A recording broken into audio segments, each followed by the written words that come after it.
unboxing the Texas. What is real life in Texas like? Let's find out in this video. I've been sent to spread the message. God bless Texas. Y'all know we're heading to the south when I start off by saying y'all. Want something a little more regionally specific? Okay, y'all. I just parked my truck outside of Whataburger on I-35, and this guy with a Beto shirt walked by singing my favorite Willie song.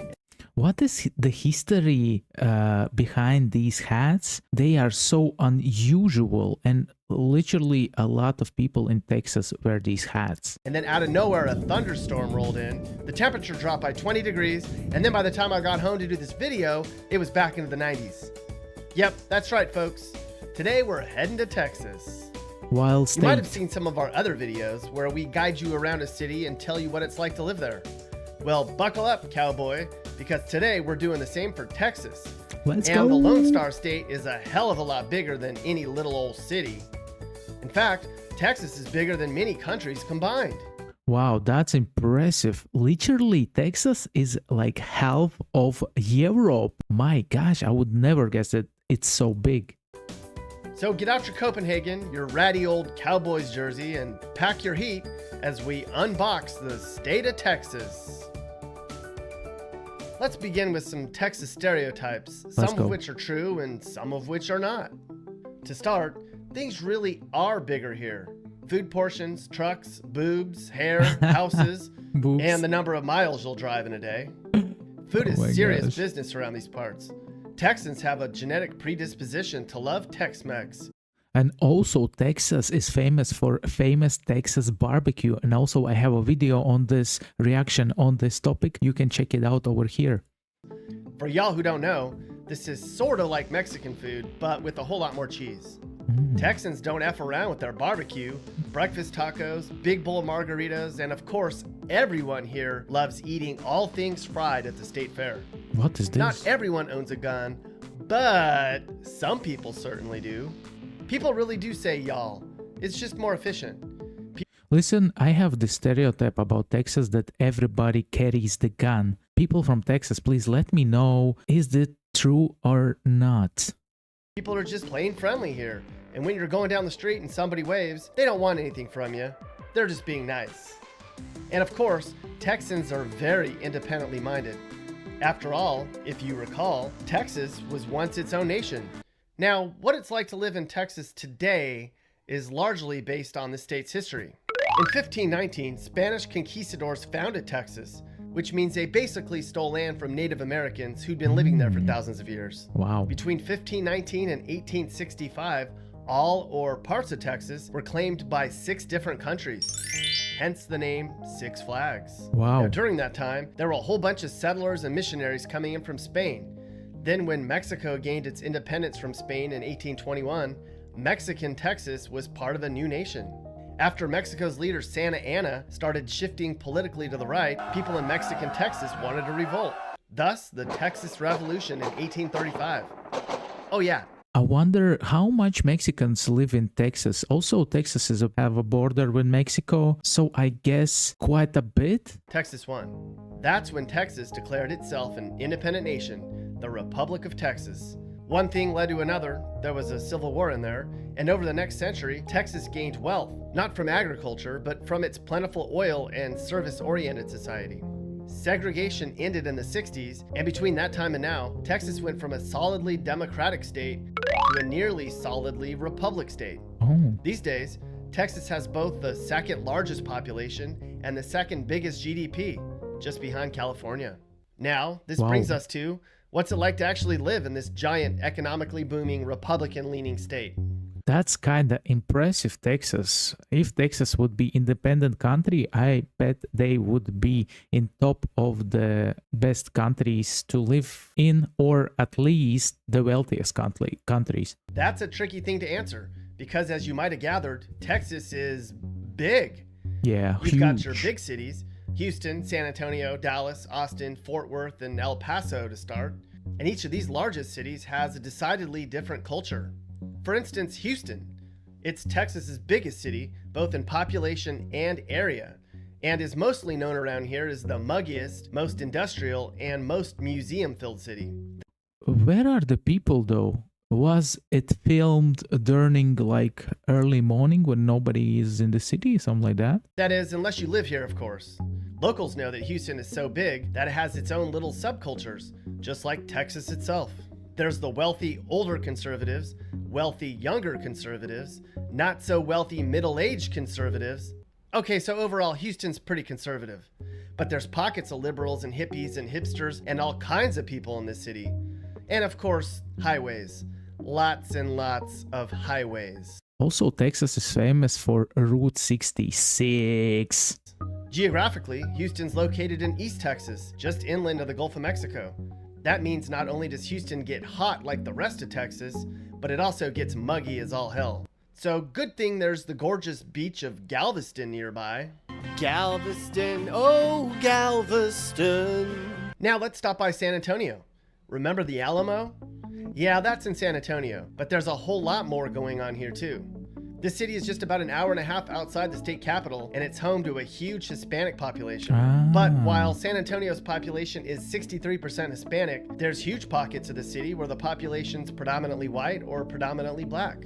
Yes, that's right, folks. Legal segregation may have dissolved in the 20th century, but still today, many Texas cities are largely divided in terms of race and socioeconomic privilege. Unlike Houston, which is a large international and somewhat more business-focused, San Antonio's culture has maintained more of the rough and readiness. I mean, this is the place where the Battle of the Alamo was fought. San Antonio is a city of tacos, margaritas, and shooting your guns. Its streets are clogged with giant trucks. Spurs fans will straight up kill you if you insult their team. And if you don't speak Spanglish, you might as well just tell people you're just in town visiting the Riverwalk, because clearly you're not from San Antonio. I had no clue that you need to know Spanish while living in Texas. Well, but it kind of makes sense, as I said before. It has a border with Mexico, and also before it was part of Mexico. So, yeah, kind of makes sense then. I speak Spanglish. Yo quiero Taco Bell. Hey! You're gonna need a car to get around San Antonio. In fact, you pretty much have to have a car if you live anywhere in Texas. Everything is so damn spread out. And no, Texans don't ride around on horses. Why? But some of them do wear cowboy hats and boots. Lots of them, actually. Sometimes even at football games. Listen, I really enjoy this style of wearing hats and cowboy boots. It's such an authentic style, especially good cowboy boots from, let's say, a crocodile skin or a python skin, something like that. That would be cool. Football is a religion unto itself for most folks in Texas. They're passionate about the University of Texas, the Texans, and of course, the damn Cowboys. Plus, high school football here is huge.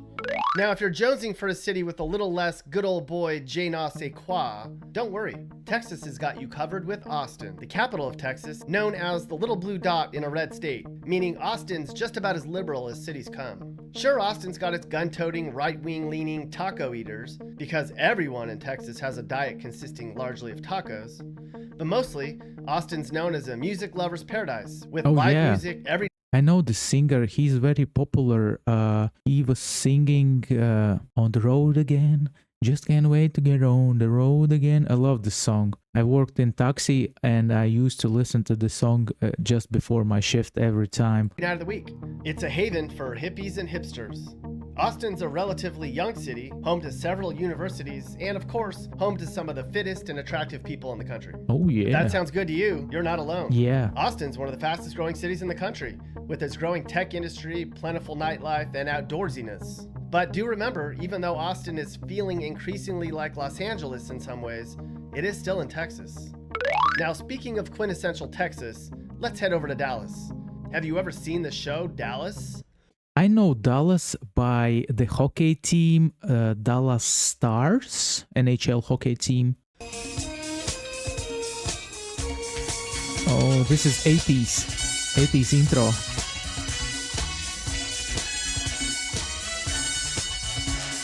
All big blonde hair, big boobs, and big accents? Yeah, that's still pretty accurate. Dallas is sort of like the wealthy, more conservative, yuppie older sister of Austin. Where Austin wears flip-flops and a t-shirt and smokes pot all day, Dallas is probably wearing Tony Birch and Chanel and vaping pot. And it's not just a stereotype. Dallas is wealthy.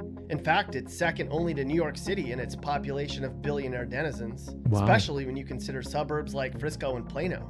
In Dallas, you'll find designer shops, exquisite cuisine, country clubs, and mansions. But of course, not everyone's rolling in the dough in the city. In fact, it's also known for its industry and support of farmers and agriculture.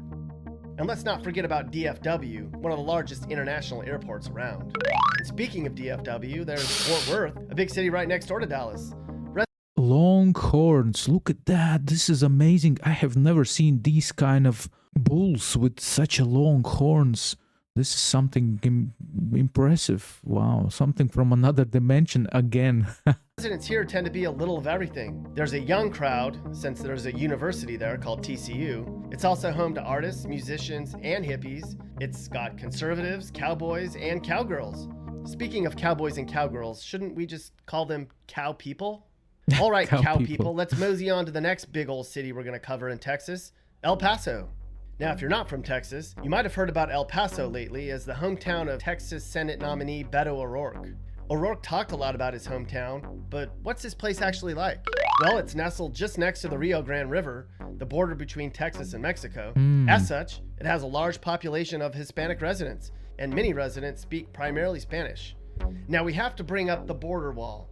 As you can see on this chart, when El Paso beefed up its southern border barrier in 1993, and then again in 2008, crime in El Paso went down. Did you know President Trump is trying to build a big border wall? Yes, Mappy, we knew that. Thanks for doing your homework once again. El Paso's mostly dry, as in climate. There's plenty of bars and venues. But when it rains here, it pours.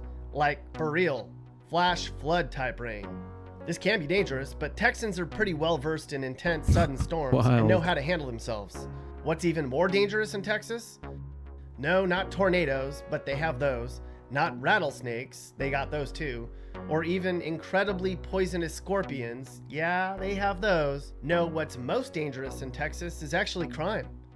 It's not that Texas has a higher crime rate than anywhere else in the country. However, if you plan to travel or live in places like Belmead, Donna, Humble, or Texarkana, you better be packing. Those places are dangerous. Okay. So is anywhere near the Mexican border. Of course, Texas is so big, and there's many other medium-sized cities and smaller towns, from safe to crime-filled, from rich to poor. They're as varied as the stars in the Texas night sky. Texans are a very unique bunch. It's pickup trucks galore here. It's breakfast tacos, lunchtime tacos, and supper tacos. It's a very diverse place. In fact, the second most diverse state in America. But Texas will all come together with a big ol' southern FU to anyone who messes with Texas. Because at the heart of it, whether you're a liberal or conservative, from a small town or big city, if you're from Texas, that sense of pride, independence, and downright stubbornness is just plain in your blood. Listen, I was doing a reaction on Texas Aggie halftime show, and I was amazed what kind of show they were putting on.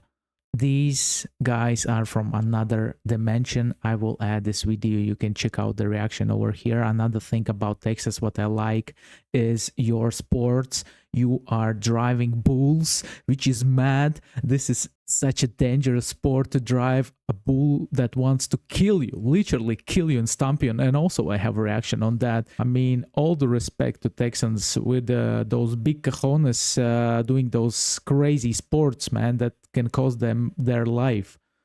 It's welcoming and friendly, yet independent and prideful. It's slow-paced and old-fashioned, yet cosmopolitan and international. It's old and new. It's rich and poor. It's desert and forests. Hell, it's oceans and mountains. Wow. Love it or hate it, it's Texas, a state unlike any other. Y'all come back now, you hear?